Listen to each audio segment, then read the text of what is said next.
Hey guys, I wanted to show you something interesting that's going on with my Satsuma Mandarin.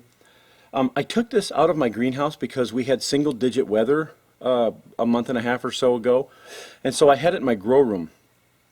And so I went to bring this back out, and I'd noticed something. Now, I wasn't able to keep a close eye on it. I was able to see it and make sure that I watered it and kind of keep an eye on it and make sure there was no bugs or anything, but I wasn't able to see the back of it because it was among other trees that I had in there and a bunch of other big plants. And so when I went to pull this out, I noticed something interesting. Now, if you've ever seen my video on growing apple trees from rootstock, a lot of people kind of called me nuts and said, you know, because we got into discussion about the same thing with oranges and whatnot. They're grown on rootstocks. And I had watched a couple videos where some people had grown some oranges from seed, and they were kind of puzzled because the branches that came off of it had thorns on it. Well, what's happening is it's taking on the characteristics of that rootstock, and so they grow these mandarins on rootstock because there are specific traits that the growers like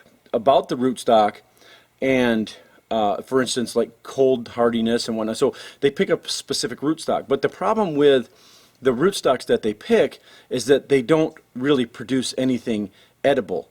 I can't remember the name of the one that's most popular for these Satsuma Mandarin.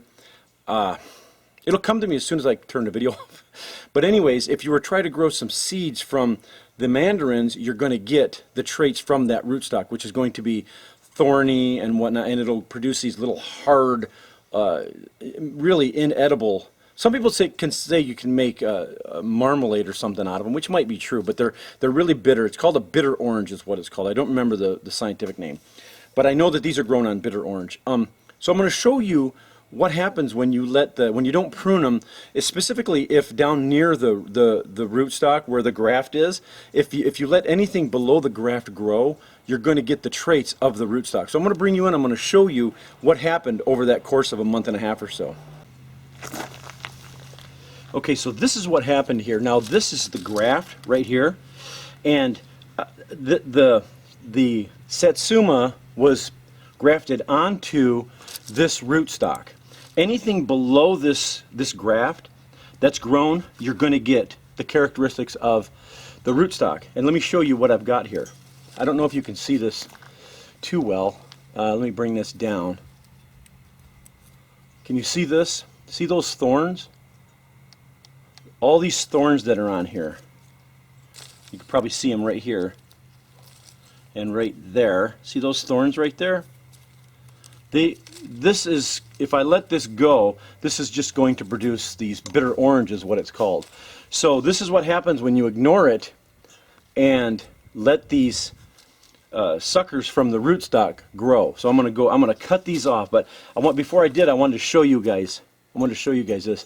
I don't know if my camera's focused. I'm out here in the sunshine, so I can't really tell. But there's a thorn there, there's a thorn there. And so that's what people are getting when you look at their videos and they're saying, I don't know why I'm getting thorns. I didn't know that mandarins or orange trees had thorns on them. Well, they really don't. The bitter orange does, but the grafted mandarins and whatnot do not have thorns on the tree itself. So that's because of the graft onto the bitter orange rootstock. So I wanted to show you guys that. Okay, so sorry guys, you have to go. See ya. And that was really bad for me to neglect this because it was putting a lot of energy into growing these, and I needed it to put energy in. Now you see this here, what happened when I brought it in from the cold? It's a good thing I did because it started to drop a ton of leaves because of the cold weather. Luckily it came back, and it's doing fine. So, but let me see if I can get closer here. I don't know if this is going to zoom in or not.